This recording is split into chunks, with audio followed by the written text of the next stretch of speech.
All right, video number 3 with Ed DeCosta. We're going to talk about challenges. What is the number one challenge you as a coach help people overcome? Yeah, it's belief. It's belief that they can get things done. Even though when they look at their lives in a certain way, it's been overcoming challenge after challenge after challenge. There's something, Alan, about the challenge you're facing right now that people have a difficult time seeing themselves get over, even though the track record is there. Mm-hmm. They don't see a path forward. And so they have this fear, uncertainty, a doubt, a self-limiting belief, been called a million things, that paralyzes them from getting started on the challenge because they can't see the outcome. What's the best way to help people over that? Yeah, and so there's a couple things that I do, and many coaches do, I didn't invent this, is first of all have them describe times where they felt that way before. And it's interesting, when they do that, Alan, quite often in the middle of their description they realize what you're doing. And all of a sudden they stop telling you the story. It's like, I know what you're doing. Like, no, I'm just asking you to tell me about it. No, you're trying to get me to tell you about a time where I thought I couldn't do something and I did it. Well, what does that tell you? Well, that tells me that the circumstance I'm facing right now, I can actually do it. To me, that's magic. That's the number one breakthrough? Oh, it's an amazing breakthrough. It's an amazing breakthrough, and you can see it. I even did it. I didn't do it deliberately, but you can see the physical manifestation. They're like, I've had people like, can we stop the coaching session right now? Like, I want to make that phone call right now. Really? Yeah, honestly. It's happened dozens and dozens of times. Like, I was paralyzed. I was afraid, and a good friend of mine, Paul Martinelli, someone you know, he coined this, to me anyway, he coined the phrase, maybe he didn't invent it. He said, suspend your need to know how. Suspend your need to know how exactly you're going to get there. You don't have to know how you're going to get there. Just start and have faith that you will get there. And it's amazing when that need to know how gets removed. It's honestly, it's like a filter that's been removed, and all of a sudden you're like, oh, okay, I'm just going to do step 2 right now. Mm-hmm. Well, how many steps is the solution? I don't know, but I'm on step 2. Right. Gosh. And that to me, I mean, that's the candy associated with coaching. It's not the money, it's not the feedback, all that we love. But it's when you can see somebody changing their approach to something that was holding them back.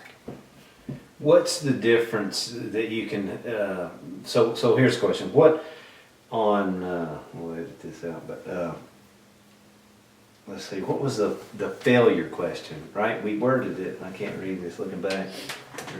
Where is it? Challenges you face. So, did you write it? Matter, is it? Looking back, if you could remove any of the challenges you have faced, what would it be? That was my question. Yeah. And would you, in hindsight, realizing what you learned or gleaned from it, would you remove it? We could riff it. Let's do that. Yeah, do Is that one. Still going? Yep. Yeah. All right. Okay, so here's another question. Looking back on your failures, are there any failures you would take away, or are you glad they were there because of what you learned? Absolutely. I'm again, I've talked about this many, many times, and I'm very grateful for the mistakes that I've made. Now, I wasn't a very nice guy in high school, and some of the people that I wasn't very nice to, I've apologized to. Sometimes 10 years later, 20 years later. I'm about to go to my 35th high school reunion. I don't think that you don't think you have to apologize? I don't think I have to apologize. Maybe What's an example of you apologizing to someone? No, I just, listen, where I grew up, I grew up in South Boston, Massachusetts, and we were blue collar, poor kids. And our language wasn't terribly polite. I went to a great school, and we were smart. Again, it's self-serving to say that, but we were smart kids. Mm. But we just called each other names, and we were mean. We were mean to each other, and I was mean. I wasn't the only one being mean, but I'm not rationalizing. I was. But the one thing that to your point about, do I regret it? Yeah, I wish I hadn't hurt people, but I did. But in terms of the mistakes, the self-limiting beliefs, without a doubt, I'm glad I had them. I think Why? because it's a crucible in which you realize you can overcome things that you thought you couldn't overcome. And without those things, what proof do you have?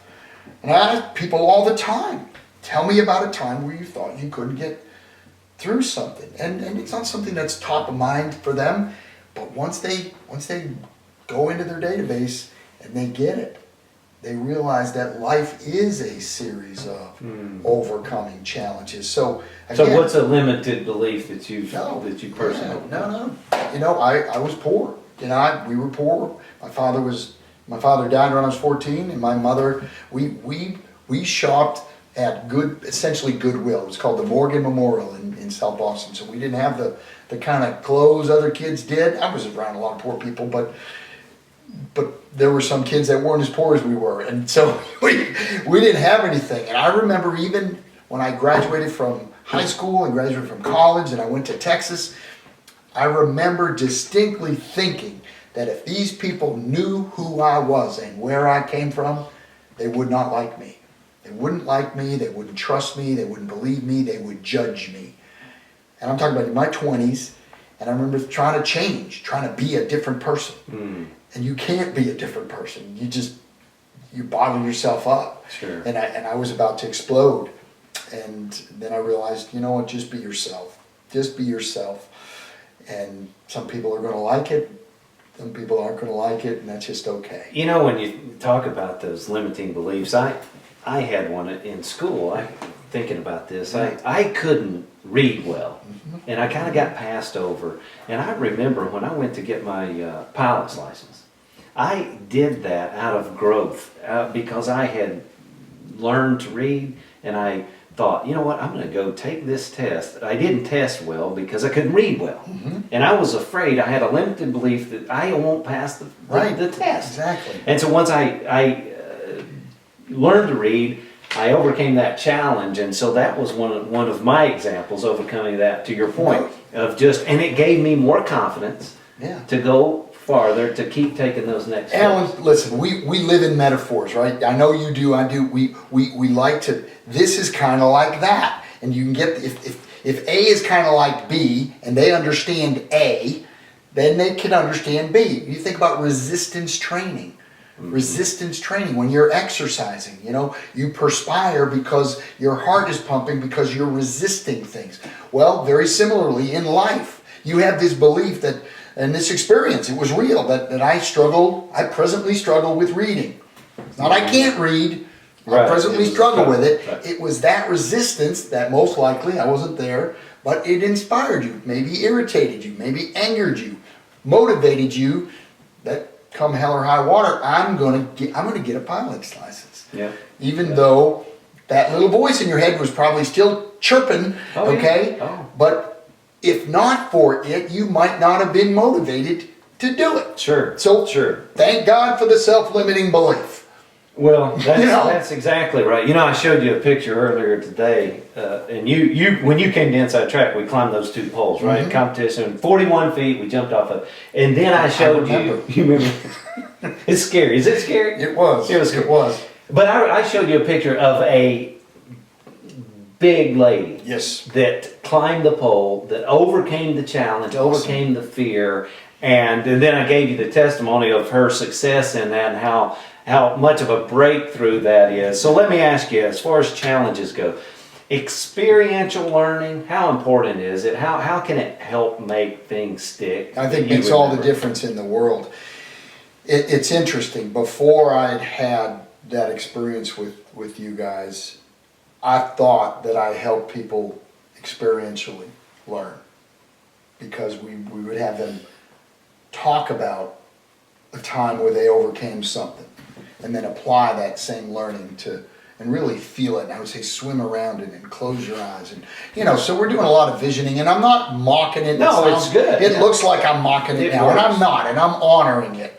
But if you have a self-limiting belief of your ability to overcome something you're afraid of, and you have every reason to be afraid of a 41-foot pole. Right. And if you've got a body type that is not terribly athletic, and you can imagine that a history of that kind of being reinforced that you're not this or you're not that. To experience that, I mean, it's not an exaggeration. I am not a guy prone to hyperbole. It is life-changing. It would shock me, utterly shock me, if that woman, don't know who she is, if she doesn't report that on a daily basis, maybe that's an exaggeration, at least every few days, she doesn't think about that weekend and what that meant to her.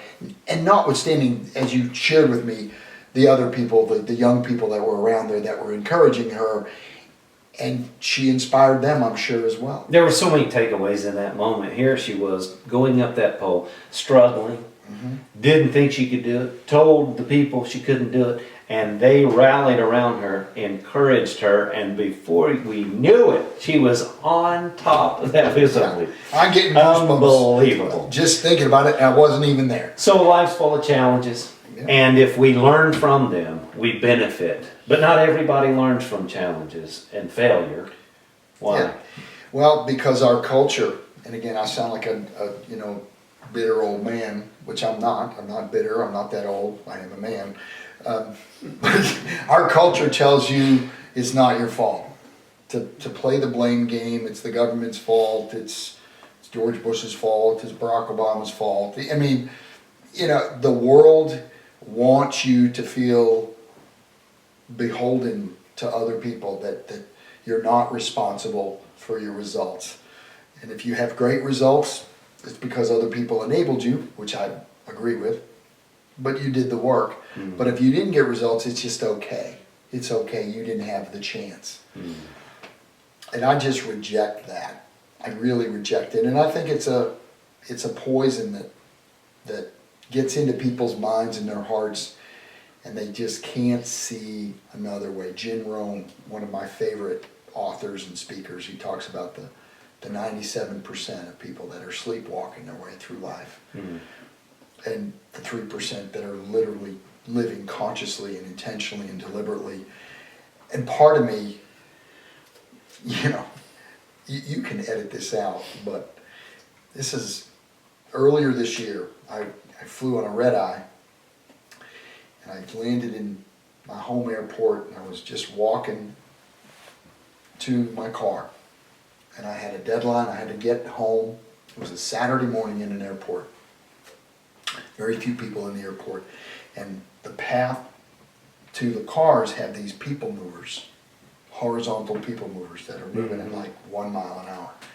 So I am walking in between the people movers, pulling my bag, right? And I walk by and I see this man on the people mover. And it just, peripheral vision, there's nobody around, and there's a man standing on the people mover. As I'm walking up towards him, I realize, okay, he's not a giant guy. He's not a guy who's looks like any physical impediments.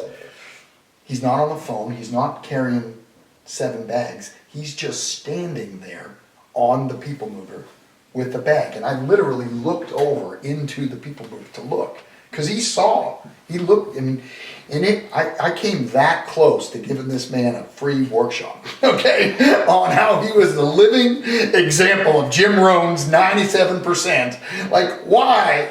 I mean, please tell me you have a broken back, because why are you standing there? Life, you only get one. Live it. Live full, die empty. I've got speeches, you got speeches, man.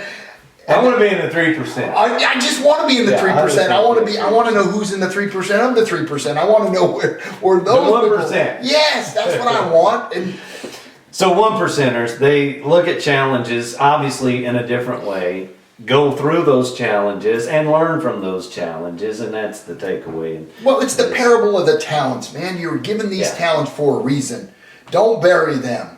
And again, I'm not preaching, I'm not wagging my finger, and I know it sounds like I am, but by the way, this is not coaching, this is more speaking and some of the other things I do, because again, a coach does not break off into A seminar. rant? A seminar, right, exactly, so. A rant. Get going, Are man. you judging me right Are now? you serious? You're You gonna just said stand on that I'm thing? helping you with videos and you calling me a rant.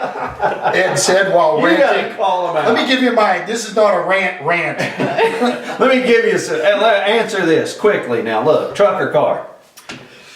Car, Bentley or Ferrari? Ferrari. Neither You one. want to text or call? Oh, call for sure.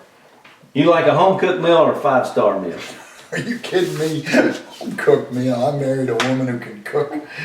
I did. That's not why I married her, but I was so happy when I got to That's eat her awesome. food.